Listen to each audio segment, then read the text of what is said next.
Welcome to Building Great Sales Teams, a show dedicated to making sales teams tick, tick, boom.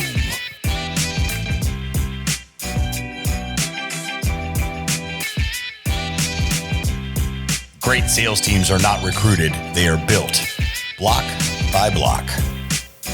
Let's get to work.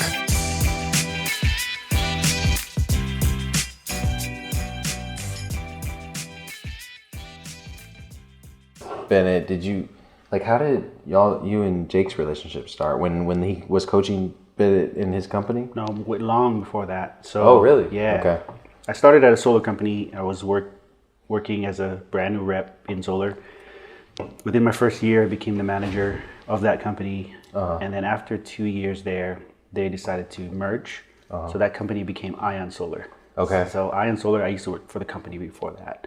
Mm-hmm. But once they left the San Diego market, I got into like the dealership model. Mm-hmm. Started doing that for a little bit, and then I started to go on social media a lot. Started posting a lot of stuff and to build traction, and I got a lot of followers. And then I started training a lot of people just like for free online. And Jake reached out to me and was wondering if I would be a consultant, but actually come over and take over to lead the company. He said, "Hey, me and Ben Mac, we own the company, but we'd like you to run the team."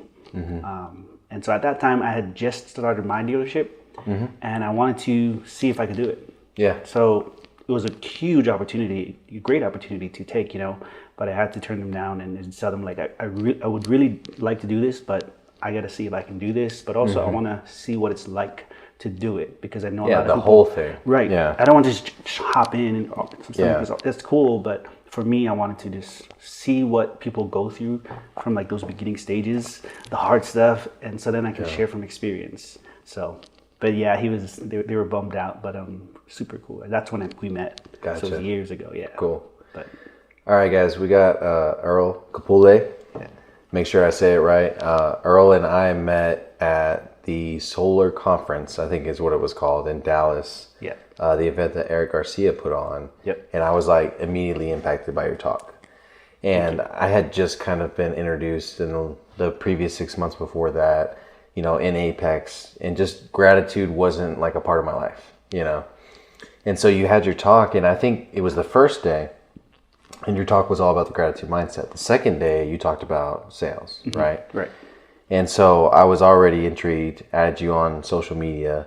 And then the next day you talked about sales, and I was like, I got to get this guy to train my team. You know what I mean? Yeah. And anytime I ask anybody to train, I'm like immediately like, hey, what's your fee? You know what I mean? Like I don't want to be that guy. Sure. You know what I mean? Yeah. And you were like, no, absolutely, I'll do it for free or whatever. And I was like, okay, first of all, like that makes me uncomfortable immediately. You know what I mean? So I'm not used to people giving like that. So already I had obviously a lot of good vibes from you.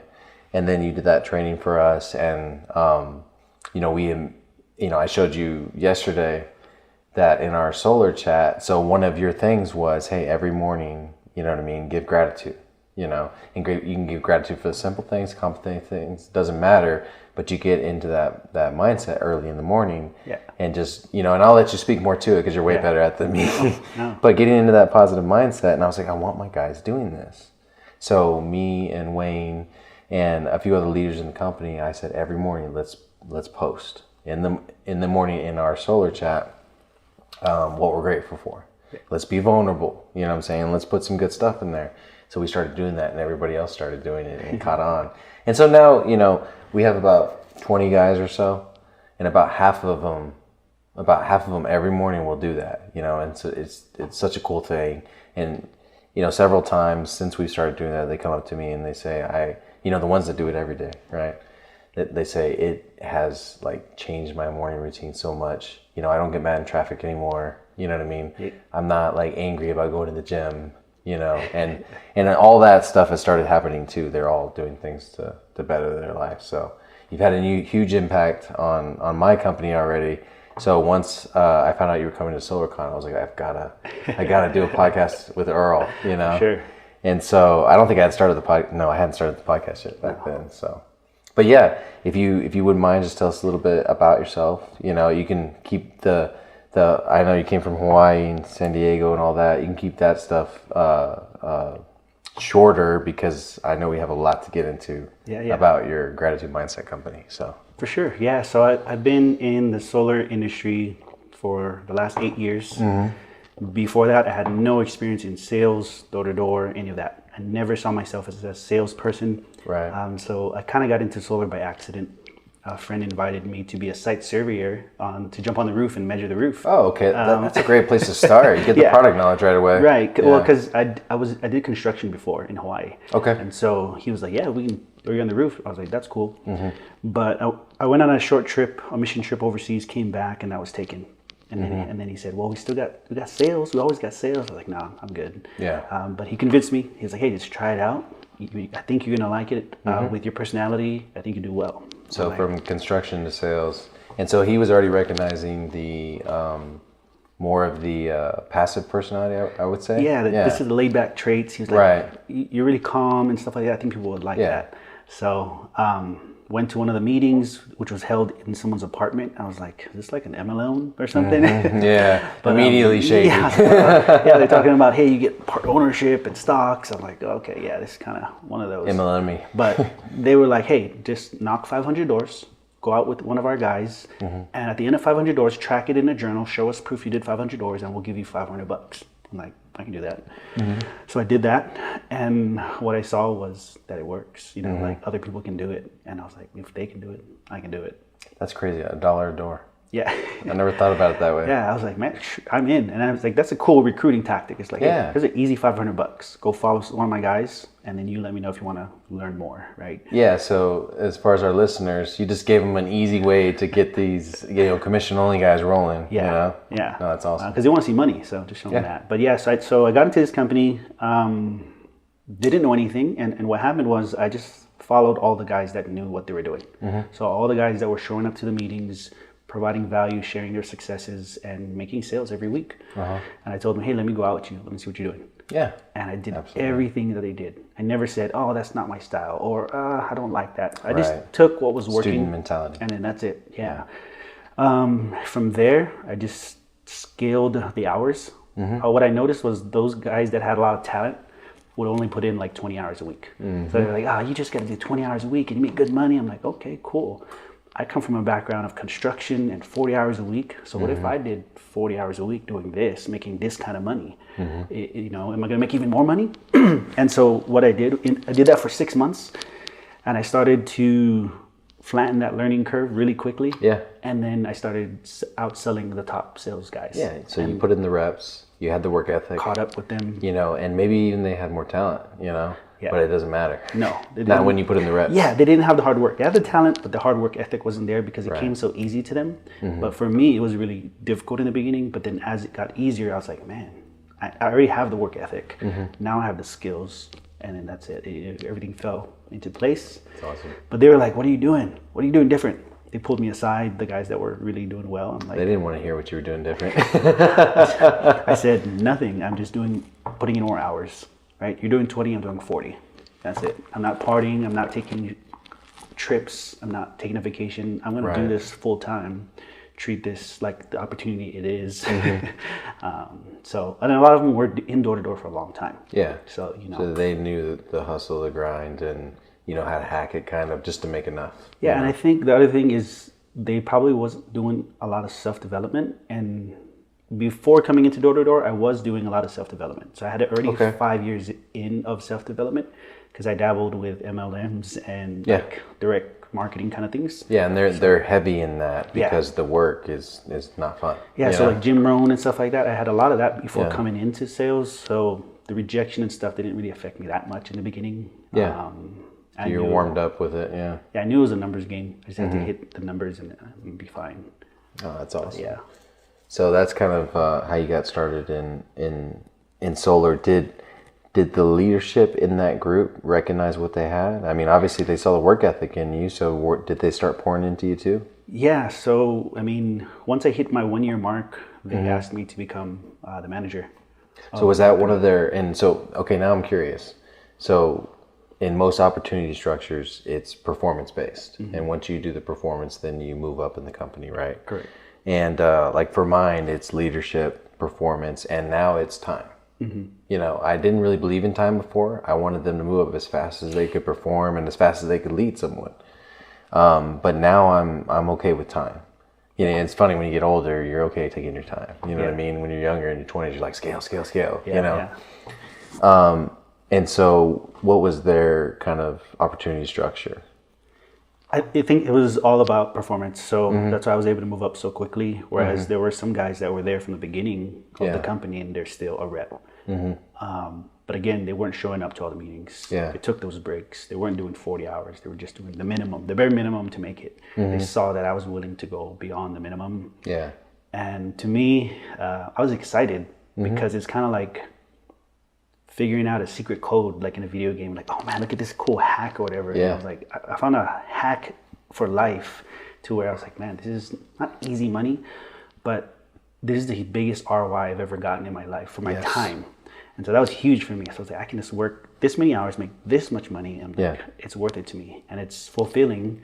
I've always wanted something that I can directly impact a person. When I was a carpenter, I thought I was gonna feel this fulfillment of like, oh cool, I'm helping people. Not that you're they don't. working with your hands, you're building things. Yeah, I'm like, this is gonna be awesome. But I never got to meet the homeowners that would be living into the home. And so for me, I wanted to actually meet the people that I'm impacting and see how it impacted their life. What can I ask, where did that come from? And again, we're gonna get into all this, but you know, it seems like from an early age, you're very in tune with energy. You know? Yeah. And so where did that come from? Honestly, I think like growing up, I always tell people when I was growing up, I was kind of like an observer. I felt like I was an observer of everyone around me. And I wasn't really like in it. I was on the outside just watching. Yeah. So I saw so many things like abuse and a lot of negativity to where I think subconsciously I was being programmed to want to help people not go through those same things. But I didn't know how or what it was going to look like. I just knew that internally I wanted to somehow impact and help people. And so in my friends in Hawaii, in my group of friends, I was always the person, hey, let's do a barbecue this weekend. Always connecting everybody, bringing everybody together, making everybody laugh. And like, I just always felt like that's what I wanted to do, something like that, you know? But yeah, solar has been it's like one of the first things that made me feel like, okay, this is where I need to be. Yeah, and you can create the impact. You look them in the eyes, you know what I mean? And then you get the testimonial a couple of weeks later after they're installed and everything. And you know what I mean? There's a lot more interaction there than obviously being a carpenter, you know, when the house is built. Yeah. So I think the biggest thing was like being able to provide freedom and better quality of life for people. So was that it for you, really? You know, besides the development piece, let's just, you know, put that on the side real quick. In terms of, you know, how you moved up in the solar game in general, right? Because what I've realized now is it keeps coming back around to Earl, you know what I mean? Like, I keep meeting all these different people in solar and connecting with them and everything, and they're like, oh yeah, I know Earl, you know? And, you know, part of that is, you know, spreading your influence, right? Social media. But I think another part of it is you've actually worked with a lot of these people. Yeah. And so was it just that simple formula, like work ethic times skills equals all the opportunity that you got after that? Yeah, so the crazy thing is like for the first, I'd say 2-3 years of my career, nobody knew who I was. I wasn't really big on social media. I didn't really know how to use it as a, you know, influencing tool until I ran into Gary Vee. Oh, yeah. Yeah, so like in 2015, 16, I really got into his content, and he was the first one I actually connected with. Yeah. You know what I mean? Yeah. I wasn't the Kurt Owen guy, you know. Yeah. I didn't really Tony Robbins. I thought that was all hoopla. Right. You know what I mean? I thought it was all woo stuff. Yeah. But Gary Vee was very like direct, practical, you know what I mean? But he also hit on, you know, that gratitude, you know, and stuff like that. So like that's kind of where it got started, but gratitude and perspective is what he helped me with. And then with the social media, he was like, look, if you just give so much, like just keep giving with no expectation, watch what happens. And so I started doing that. I started just giving out tips on door knocking and, hey, this just worked for me. Hey, a customer gave me this objection. I did this and it worked. I started just posting in all these different groups, sales groups, solar groups. And then next thing you know, people start messaging me like, hey, Earl, thank you for sharing that. Hey, thank you for answering my question. And all for free, right? Like I just want to do it to help people. Because I know it's going to come back. Yeah. And so now we're seeing the results of doing that for years, and it's just all trickling back. Absolutely. Yeah. Yeah. Your presence is known now. Yeah. and I believe in that 100%, So like in Apex, that's what Ryan Stewman teaches, but too many, I see people within the organization and outside of the organization look for that ROI after every post. And I'm like, you can't do that, and then also like, you got to genuinely enjoy it. Yeah.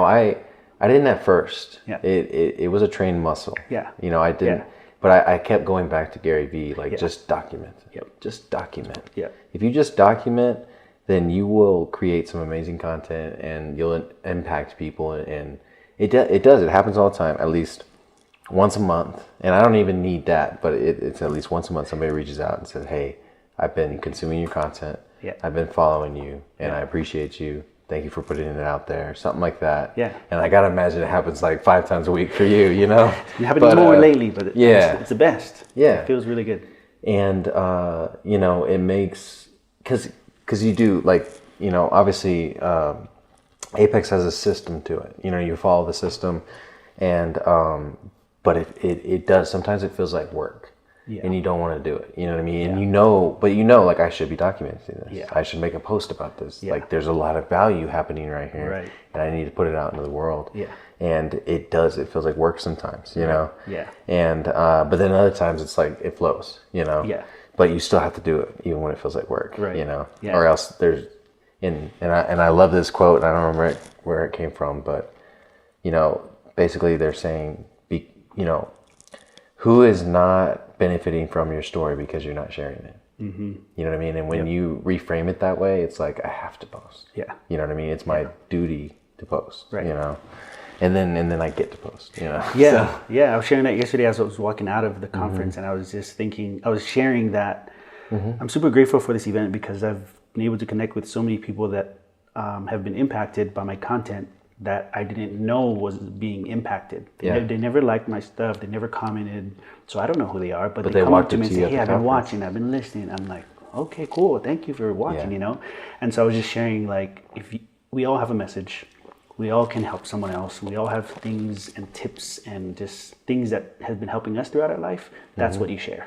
And so whatever you're going through right now, whatever's helping you, even whatever you're going through right now, to share that's helpful for other people to see that, oh, he's going through that too. Yeah. Man, just be yourself. But I know people, it's hard because of thinking, oh, are they going to like it? Are they not going to like it? And you got to get over that. With Gary Vee, he's like, hey, who cares? If they don't like it, that's not who it's for, right? Yeah. You're putting it out for they don't have to watch. Yeah, stop watching. Right. But also, I always tell a lot of people is quantity will create the quality. Right? So like the more posts you put, if you posted 3 times a day for 7 days, that's 21 posts. Whereas a lot of people are doing 1 a day. Yeah. If that. And so it's like you got 21 versus 7. Now you look at those 21 posts, which ones did people like the most? Because you really want to give them value. So you look at the ones that they like the most and do more of that. Right. Like it's that simple. And that's how you'll find out what your gift is, what your passion is. That's how I found out. Is they told me. I didn't know what it was until people started telling me. Like, I like in those posts. I like these posts. I like when you share about your story, or door knocking, or whatever it is. Yeah. So this whole time, since I've been starting this, influencer journey or social media journey, basically we call it building your machine in Apex. I've always thought, well, everybody always shares this woo-woo stuff. I'm going to be tactician. I'm going to be tactical. Like, this is how you build a sales team, Yeah. And, my followers do get a lot of value from that. But what I notice is the stuff that blows up is my personal life stuff. Yeah. You know what I mean? Yeah. And obviously, I'm very open about that. After everything that happened with my divorce, like, I was like, I'm not going to be this guy that puts that behind the curtain and then pretends like everything's cool, right? Yeah. And so like yesterday, for instance, my post in the morning was about, I just had a bad day Thursday. It was a rough day for me. Or was it? Yeah, it was Thursday.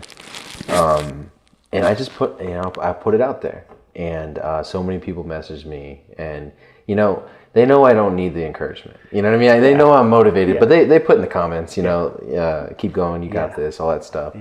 But so many people messaged me like, hey, thanks for posting that. Yeah. Because it was real. Yeah. You know what I mean? And there wasn't like, oh, well, all this stuff is bad, but all this stuff is good, so life is good. You know what I mean? No, it's sometimes like you can't just turn that off. Right. You know what I mean? Yeah. And the next morning I was like, man, I know I'm going to run into Earl today and he's going to feel my vibes. You know what I'm saying? And then I'm going to get in trouble because I didn't reframe it and I didn't start the day out right, you know? And so, but you know what's crazy? And I didn't even think we were going to get into all this, but heck, why not? You know, I have a friend, Dave Carroll, you know what I mean? And now I'm going to have to like chop this out and send it to him. But I have a friend, Dave Carroll. I met him in Apex Executives. And since I have met him, and I talked to you about this earlier today, I think, or yesterday, I've been feeling people's energy a lot. Yeah. You know, and pretty much like in the first 30 seconds, I can tell whether I vibe with them or not. Yeah. And me and Dave Carroll are like, you know, high, like we match each other's energy or whatever. Yeah. And as soon as I saw him, it was like maybe like 3 or 4 o'clock. All of a sudden, I was just out of that funk. Yeah. He brought me right out of it. You know what I mean? But that he's also like a high energy individual. You won't forget him if you meet him. Yeah. So appreciate it, Dave. Yeah, no, that's awesome. I mean, energy is powerful. Your energy, everyone else's energy. Knowing how to read it too. Is key. Yeah, I don't think I know how to read it yet. I think it's been like a more of a natural thing because I've been paying attention more. Yeah. And yeah, because I do post 5 things I'm grateful for, or not post, but log 5 things I'm grateful for every morning. Right. It puts me in a different state, you know? Right. And so let's talk about that a little bit, you know? The conversation naturally led there. So kind of walk us through your, I don't want to call it a system, but more philosophy on mindset. Yeah. So my philosophy on mindset, I mean, it's been developing over the years, but really in 2019, I started honing in on this philosophy and what I live by, my principles. And it all came down to gratitude, but really it was 4 things. I've come to find that all mindset is a set of beliefs and values that you currently have that affect your thoughts, emotions, actions, and results. So when you look at your results, look at your emotions, your actions, and your thoughts, that is your mindset. Your mindset is doing all those 4 things. If you don't like your thoughts, emotions, results, and actions, then there's some beliefs you need to change. Right.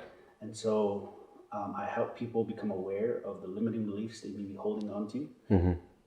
Let it go, reframe it, and then replace it with an unlimited belief. And so I believe when you can have higher level or unlimited beliefs, then you're going to get unlimited results.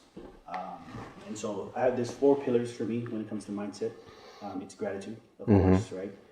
Introspection, and that's more so about knowing yourself. And so that's meditation. When you break down the word meditate, it means to become familiar with yourself. So introspection, visualize, I think is key, because you'll find the most successful people ever have always visualized what they accomplished before they accomplished it. You know, a long time before they accomplished it, and they believe that it was already done. That's a big deal. It unlocks, or it gets stored in the subconscious, and then all the decisions you make from there on out are towards that goal. Based on that, you start attracting all these opportunities and these people into your life based on what's there, what's put there. And then visualization, and then exercise. So I'm all about exercising your mind and your body and your spirit. If you can do those 2 things in the morning, then your mindset you're good for the day. And then I give people tools that if anything knocks you off throughout your day, there's some tools you can help to recalibrate and realign with your mindset. You know, but those are like the key things that I focus on with everybody. So. You know, I'm a very analytical, skeptical person, right? And so it's taken me 15 years to get here to where I actually like invest in mindset and development. There's just, you know, in my 20s, I was so vulnerable to opportunity because I was a natural born entrepreneur. You know, I had all these little hustles and stuff like that. Got fired from most of my jobs, you know what I mean? So if there was an opportunity, I jumped on it and I definitely like went all in on it, you know? And so it was a lot of like MLM stuff early on, call centers, and just things that didn't give me any fulfillment, and I felt like I was constantly like, I constantly had to, in order to be successful, I had to annoy people, basically, and it's funny because I have a door-to-door company, it's like that annoys people a little bit. So when you talk about visualizing, it's the first time I heard about visualization. I think it was a couple of years ago, and it was just this buzzword. It was all over social media. You got to visualize it, and then you can achieve it, and I'm like, it's not that simple. That's like saying you pray for it and you get it. Yeah. But faith without work is dead, right? And so I knew there was another piece to that, and then it would make more sense. And the other piece is the subconscious, right? So if you meditate on it and you focus on it every morning, but there's two forms of meditation, right? This is my ADD going off. You notice something going in all these directions? There's two forms of meditation, right? There's one where you just be, right? And then there's another one where you are visualizing your future, and you're trying to store that into your subconscious so you can unlock the power of the brain, which is to subconsciously help you make decisions that work towards that future, right? Instead of letting the distractions make the decisions for you.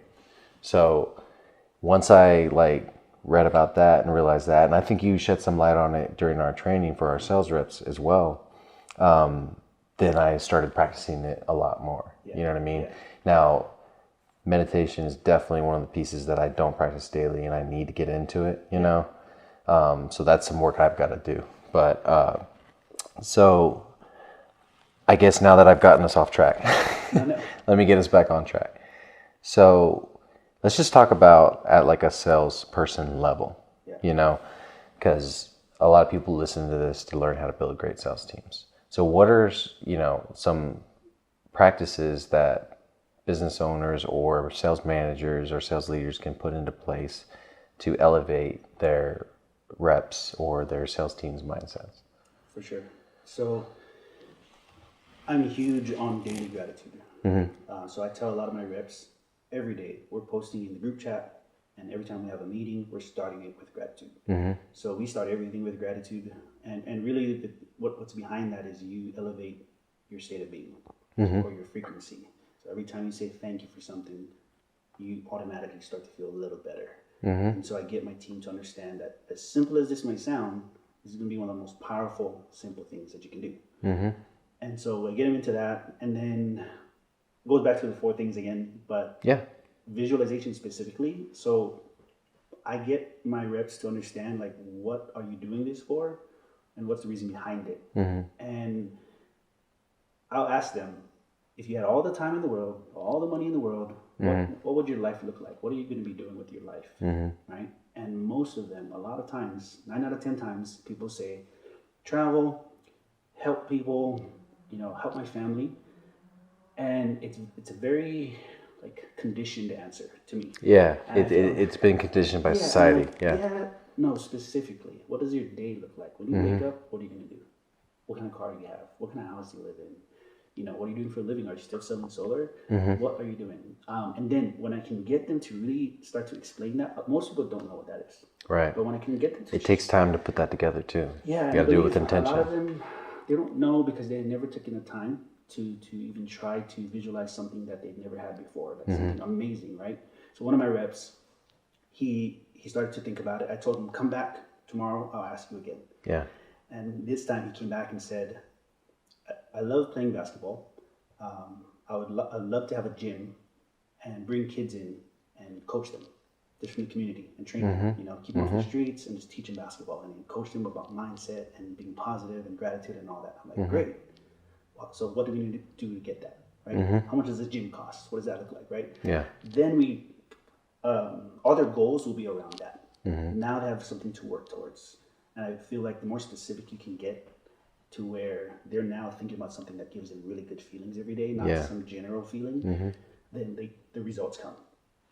And there's something I want to point out about that. That gym doesn't benefit you in any way. Yeah. You know what I mean? Right. Other than we've been talking about, that you were a part of creating that, But to a business owner that's by the numbers, that doesn't benefit. There's no ROI on that. And then not only is there no ROI, it doesn't fit into your business model. So now you've probably going to have a high producing rep leave the company. Yeah. Right? And so what I try to get my clients to realize, my consulting clients, is that it's not about that, okay? Because there is an ROI on it. You just don't know it yet. Yeah. So I tell my reps all the time that your income will follow your impact. A lot of them are wanting to make a lot of money, come into the industry, make a lot of money. But then when I ask them why, they can't give me an answer. And so I just help them reframe it by showing them that it's all about the impact. So if you help one homeowner, you're going to feel good. Yeah. You help 10, you help 15, you help 20. When you get to like 15 homeowners, you feel so good that now you want to impact even more. And that's where income grows. Because if you're working at a grocery store and you hate your job, you're not making a huge impact, your income stays the same. But let's say there's been people that work in places like that, they get promoted fast simply because they come to work happy. They know they're helping in a specific way, and they make people smile at their job and they're promoted. But so it's the same thing with solar or anything you do. Yeah. Start your impact small, your income will start small. But as your impact grows, your income grows. And so I always talk about that. It's like, how do you want to impact people? And as your impact grows, I think of it as a muscle. So at first, your impact muscles are small. Weak. So if I ask you, if I ask you what kind of impact you want to make in the world or what's your why, you're not going to have an answer because you haven't really done a lot of impact yet. But go on the doors, go sell some solar, impact some homeowners, then we'll come back and we'll talk about that again. And as you sell more solar and help more homeowners, that answer is going to become more and more clear, just as it did for me. Because in the beginning, I was stoked to help a homeowner save money. Yeah. And then I got to a certain number, and then I was like, how can I do more? How can I impact more? Right. I started to realize I can only help so many homeowners at the doors by myself. But if I can train solar reps to sell more every month, now I'm helping that much more homeowners. Okay. In that way. Yeah, that makes a lot of sense. So I'm curious because I always thought you were a lone wolf, you know what I mean, in solar. And then maybe it's because of your videos, I don't ever see anybody around. So do you have your own solar team right now? So recently, about a year ago, I was working with a solar company. Okay. I was helping manage their company. Okay. They ended up selling their company. Yeah. Bennett Brands. So I was training their team. That was the biggest team I've ever trained, in-home. And obviously you killed it. Yeah. But now I have my own dealership, but it's just me and a few other guys. Okay. My goal is not to make the team too big. Right. I'm looking to have a core group of like 10 or 15. And then just make them solar energy experts. Yeah. I don't want to have a team of mixed up people. Just everybody's all in on it. Right. And just manage that small team. And so let me ask you, and this is me being selfish right now, taking up the podcast time, but so are you going to have them structured to knock the door and close the customer? So, or do the presentation with the customer?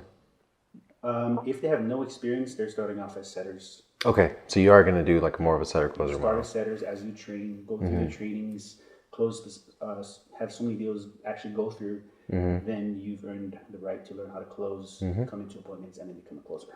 Okay. If that's what you want. Yeah. But that's how I want to walk them through it. Because I started as a setter. Yeah. And eventually became a closer. Yeah. And so that's the setter-closer model. Now, are you going to have the closers do 100% of the closing? Or are you going to have them also set their own? Yeah, it'll be self-gen closers. I don't think we'll have separate teams. Yeah. We may have some setters that stay as setters, and then give it to those self-gen guys, whoever's performing. Yeah, it's crazy that, well, it's not crazy. If you set it up that way, like Hess set it up, you know what I mean? It becomes, your specialty is either setting or closing. Yeah. But you can make just as much money setting. Yes. If you structure it that way. Yeah. And that's kind of how we've done it. Ever since I did that podcast with Hess, I kind of like raised up my setters a little bit, and the closers still make more, but they have less opportunity to make it. You know what I'm saying? Because a setter can go in and like set 3 appointments in a day. Right. A closer's only gonna be able to close so many in one day. Yeah. But anyways, that's really cool, and I feel like because of your other business, you know what I mean, that keeps you sharp. You know what I'm saying? It kind of keeps you sharp in that aspect. Yeah. So tell me about that, right?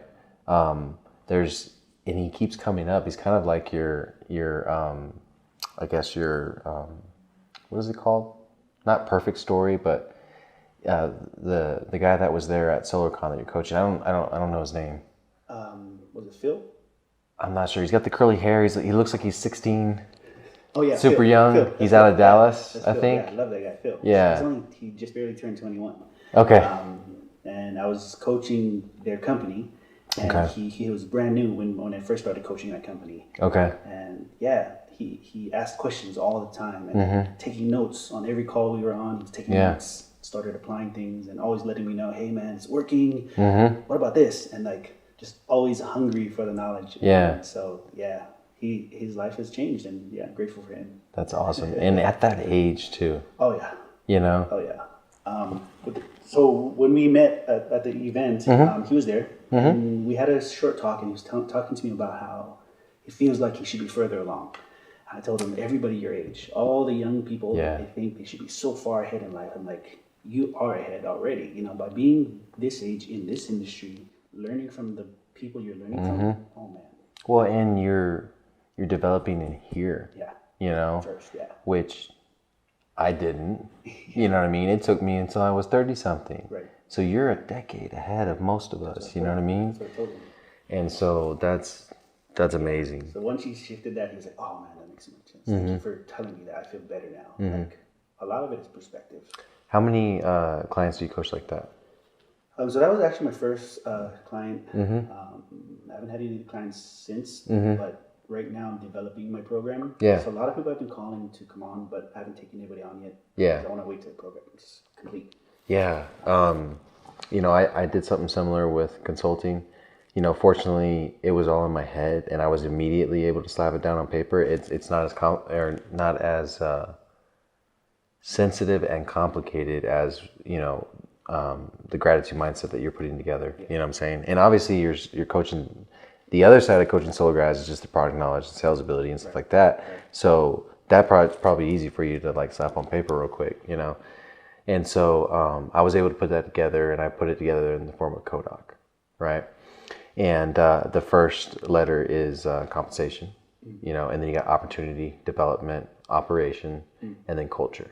So it's basically an audit for any existing sales team, but it's also a layout for a new sales program to make sure you're hitting all those points properly. And I have like documents for each, you know, so like compensation, obviously I have a comp plan, you know, one sheet, and it doesn't matter what business you're in, I can put it on one sheet and then show that entry level sales rep or that seasoned sales rep how they make $100,000, and I put it all together on the comp plan.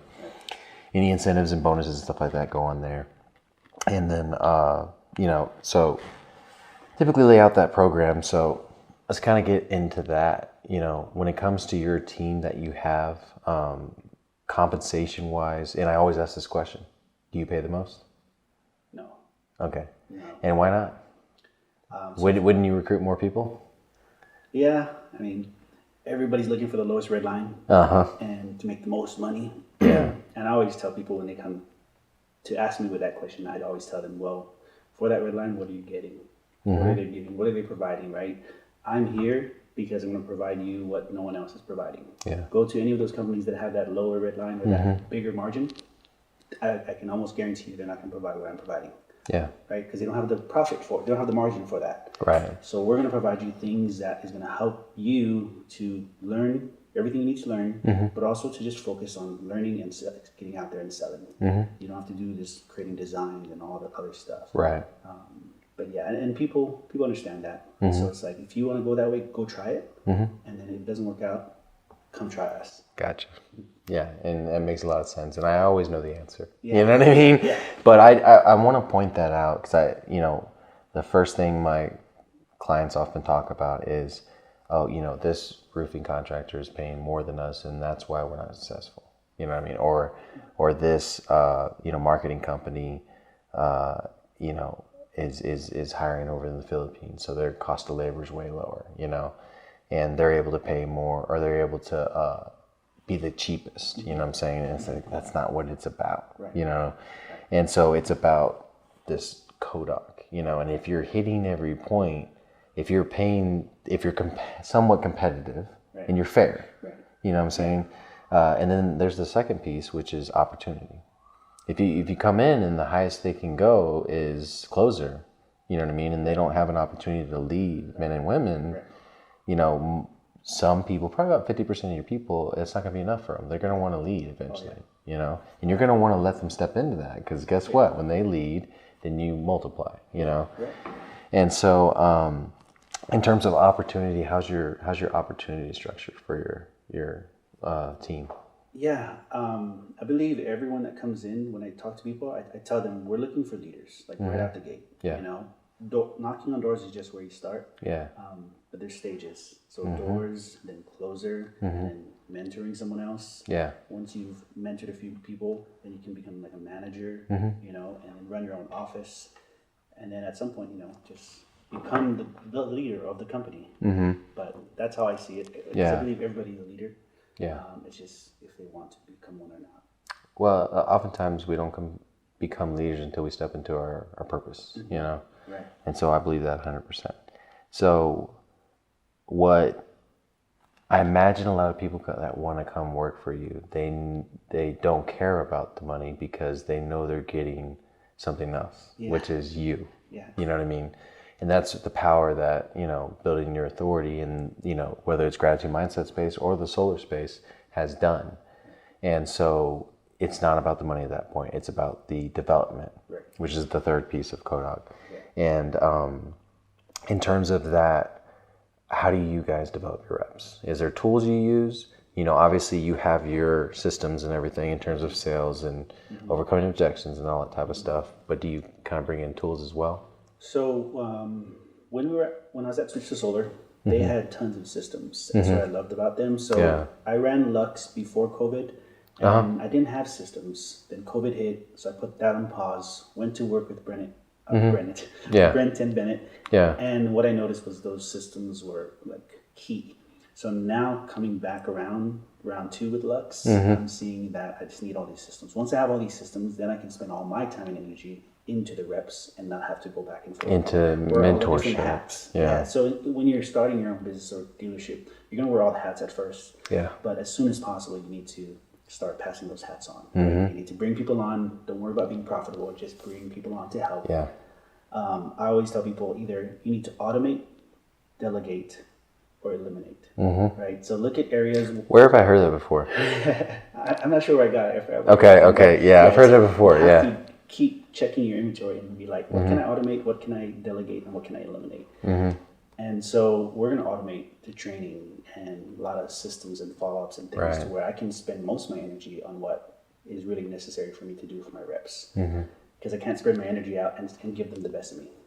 But yeah, so we're going to set up a training program where when these brand new people come in, there's a 60-day training course. You're going to go through these 60 days. It's like a probation. If you finish all the courses as on time, you're hitting the minimum numbers in those 60 days, then we'll take you serious, bring you on, and mentor you. If not, then we need to have a serious talk to see if you actually want to do this or not. Yeah, it's like a probationary period as if you were a W-2 employee, you know. And I really want to double down on that because I feel like a lot of my success from my AT&T campaigns came from just putting our stuff on paper, taking what's in here and putting it on paper and training people on it. Because, you know, video wasn't as easy as it is now, you know? And so, but it was because they had something physical to take home and study, you know? And so they learned really fast and it was an easy sell. Cable, you know what I mean? Internet, cell phones, those are all easy sales. And what I noticed about other companies is they paid more, but they didn't have any of those systems in place. They didn't have an opportunity structure in place. They didn't have development for the reps in place, you know? And so the next piece of that is operations, right? Which I know because you have obviously been influenced by other companies, but also just, you know, a year ago came from what Bennett and Brent were doing. You know what I mean? I got to imagine that you're either using them for that stuff or you already have the systems in place and they're just executing at that level. So yeah, we're looking to set up everything that they had set up, right? So almost immediately I got a virtual assistant, some help. And that made a huge difference just by hiring one person. They had like a team of virtual assistants, which made everything almost flawless to where they were able to sell it, you know? So I started with one. Eventually we're going to have a big team of them. And they're going to handle all the back end stuff. Yeah, absolutely. And just, you know, I forget that not everybody is in our space, you know what I'm saying? So we're talking about Bennett Maxwell. and he sold. What was the name Switch of to solar. Yeah, switched to solar. He recently sold out a year ago, and then he started Dirty Dough, and they're franchising right now. Yeah. And so Bennett Maxwell, Dirty Dough, check him out. Dude's a genius, you know what I mean? And he hires really well. He's hired some amazing people for that franchise. And then Brent Attaway. I went through his presentation today, and I bought it before he even finished. You know what I mean? I was just like, I've got probably, I know at least $100,000 invested into aged leads. That, I mean, and I didn't buy aged leads; they're aged now. Yeah. You know what I mean? Because we didn't convert. Right. And so he's got a what is it? Followupfortunes.com. And that's the systems and, you know, the people that we're talking about that developed the company that they were able to sell through operations, automations, and systems, you know, which I didn't know you could sell a sales company. You know what I mean? I didn't know either. Yeah. And you were a part of that, which is amazing, Yeah. you know, because you were doing the coaching side of it, the management side of it. Yeah. And so anyways, getting back to the operations, that's how you're putting those in place, by utilizing some of the things you learn with those guys. Yeah. And then, you know, the biggest impact, if you only develop this, then you will still have a somewhat successful company, and that's culture. Mm-hmm. You know, and I gotta imagine, you know, the gratitude mindset has a huge influence on your culture. But what other things do you do to develop culture? I mean, I like to treat it more like a family. You know, I get to know my people on a personal basis, because what I've found in all my 8 years is when people aren't performing, something is going on that they're not talking about. Okay. And I need to know what that is. Yeah. And I let them know, like, hey, if you're not comfortable sharing it, no worries. That's I fair. know a lot of people say business and being a personal keep it apart. But what I found is if you can, what's happening in your personal life is affecting your business life, right? And I've had tons of success with people that once they opened up about that and they shared it with me, we were able to make some tweaks and help them out with that. And it's a different world we're living in, you know, from 10 years ago. Yeah. And I was one of those that like, oh, business is separate, personal separate, you know, and now my business is all over social media. You know what I mean? And it's not like deep details or anything, but it's like, hey, I went through this. This is what I learned. Right. And, you know, if you can benefit from it, great, you know, putting that out there.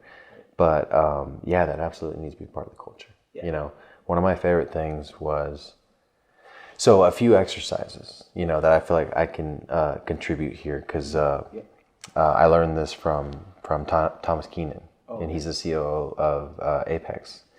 And what he talks about is your perfect days. So I have 2 notes in my phone that I go back to anytime I feel like I'm getting off track. And this is kind of like, you know, you talked about visualization earlier. So what you do basically is you map out your perfect day, you know, where you know you're in your purpose all day. And so he has you do a personal one, you know, one with your family, and then a business one, what that looks like. And, you know, we don't have time to go through one of those because it needs to be very detailed. Sure. You know, it needs to be, you know, I wake up at this time. Sure.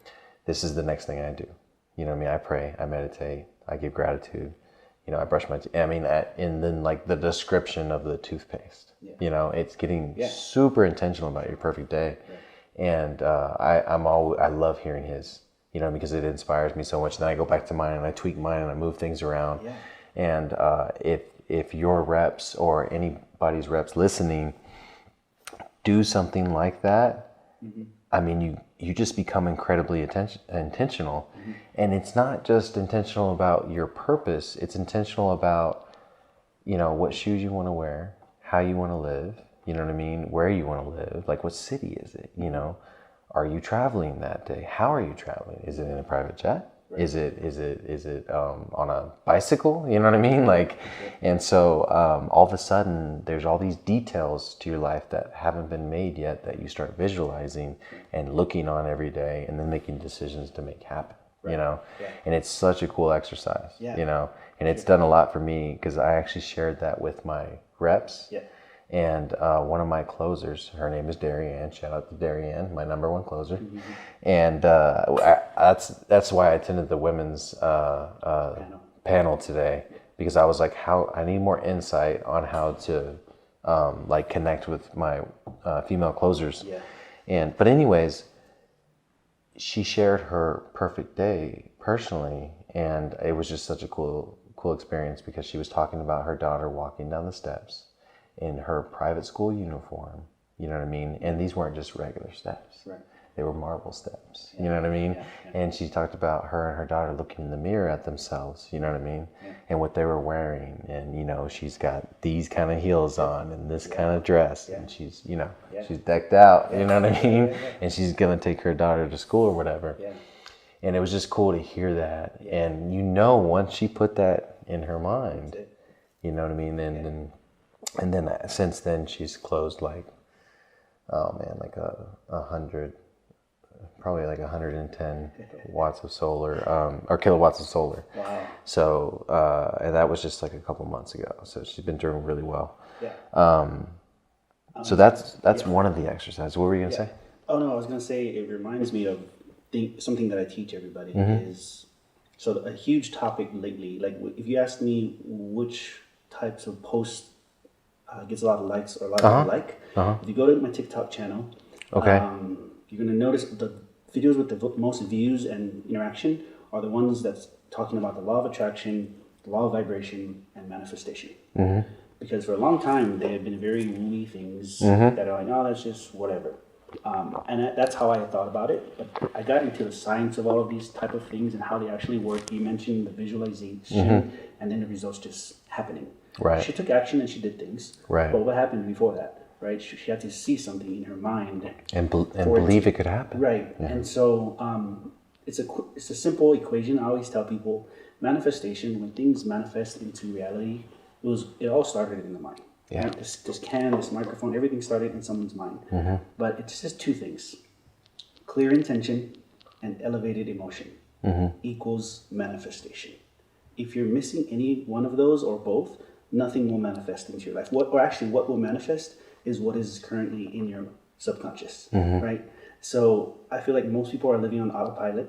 Every day of their life, they are a thermometer instead of a thermostat. And so you telling people, hey, intentionally visualize your dream day is now becoming a thermostat.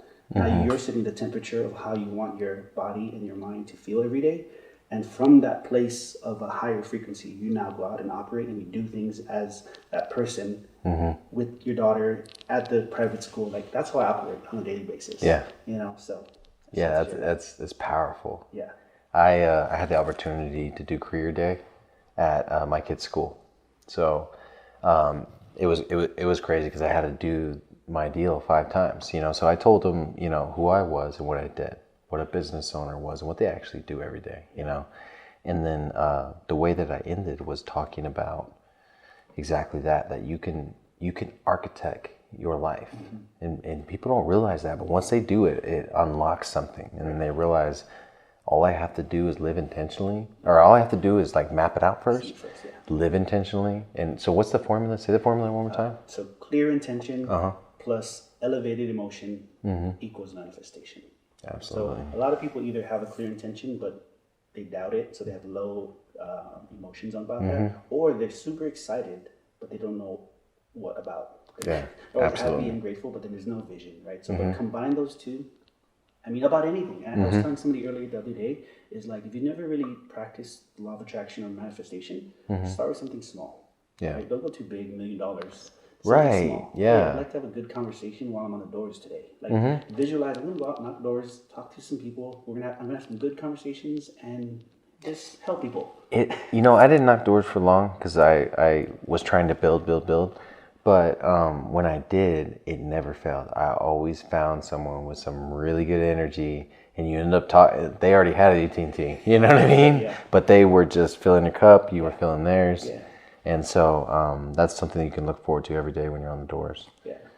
So I just kind of want to summarize some of the practical things that our listeners can use, you know, like right now, you know. And obviously, I think the first one that we really talked about was the daily gratitude. Yeah. Right. So that's one of them. Visualizing what you want, you know what I mean, and then intentionally going after it. and then, not doubting it, like you just said, using that formula to put it together, having your people go through their perfect day. Those are some other things. Was there anything that you want to double down on? No, I mean, that's pretty much it. The gratitude is the biggest one, Yeah. And the way I explain it to people is, number one, gratitude is going to fill your cup. Right? So as soon as you wake up, you fill up your cup. Yeah. You're going out to your day, you want to pour your cup out. But once you fill the cup up, you're visualizing so you know how to pour it out, where you're going to pour it out. You're meditating to make sure your thoughts aren't all over the place. And then exercise, move your body. There's science behind when you're moving your body, you contain more information and knowledge and everything. So especially right after you visualize something, you want to get it into the subconscious. Okay. Get some movement, Absolutely. But I feel like keep it simple. So let's exercise some intention right now. So you said that you were going to take your gratitude mindset philosophies and kind of create a structure for it, so that you can do what with it? You can coach based on that, and you have a structure behind it. Yeah. Is that kind of where you're headed, or are you going to do a course? Yeah. Are you okay? So you're. So it's going to be a course that is training people to put these processes or these philosophies into their life. Because what I've noticed in our industry and just in every industry is mindset is inconsistent for most people. Like they'll get motivated, they're not motivated. Yeah, you come home from a conference, you'll meditate one day, 2 days maybe, and then it's back to normal life. Yeah. So there's no systems in place in their lives, and I want to help people systemize just feeling good and being happy. I think the number one thing for me is teaching people how to become unconditionally happy and grateful. No matter what's happening in your life, you always have something to be grateful for. Yeah. So that's the goal, is to get that into every company in the solar industry and eventually to every other industry. And yeah. Well, it's all the same. We all have sales teams. Yeah. A lot of the other industries, home services especially, have sales teams that need this, And so when are you going to get it to them by? So my goal is to have it complete and ready by the end of May. Oh, awesome. Yeah. That's next month. Right. Yeah. Oh, fantastic. I already made some videos and everything, so we're getting closer. Yeah. And so where do people go if they want to watch you wrap up this journey and then eventually utilize it? Yeah, so on Instagram, you can follow me, Earl Kapule. Facebook as well, TikTok, all under my name. But then the Gratitude Mindset is also on Instagram and Facebook. Oh, and this dude's got some cool swag too. So that was one of the first things I did, is bought one of your t-shirts. I was like, that's a cool freaking shirt. I want one of those.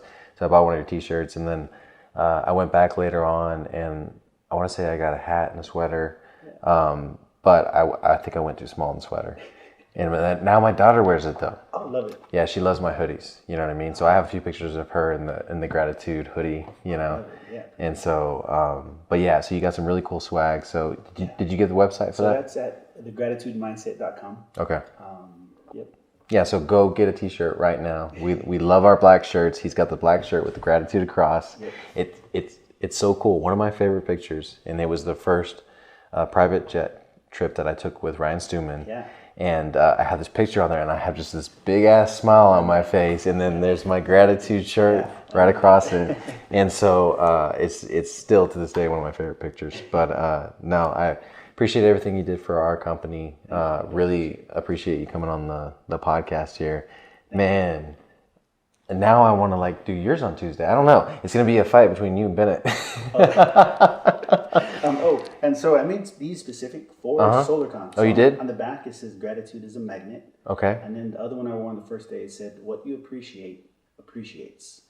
And so those are specifically made for SolarCon, but it's on the site and it says SolarCon 2022, and those designs are there: shirts, sweaters, hoodies. All right. No, I appreciate you for having me. Yeah, absolutely. thegratitudemindset.com. Earl Course. Thanks so much for tuning into this episode of Building Great Sales Teams. We sure do appreciate it. If you haven't done so already, make sure you're subscribed to the show wherever you consume podcasts. This way you'll get notifications as new episodes become available. Remember, great sales teams are not recruited. They are built block by block. Until next time.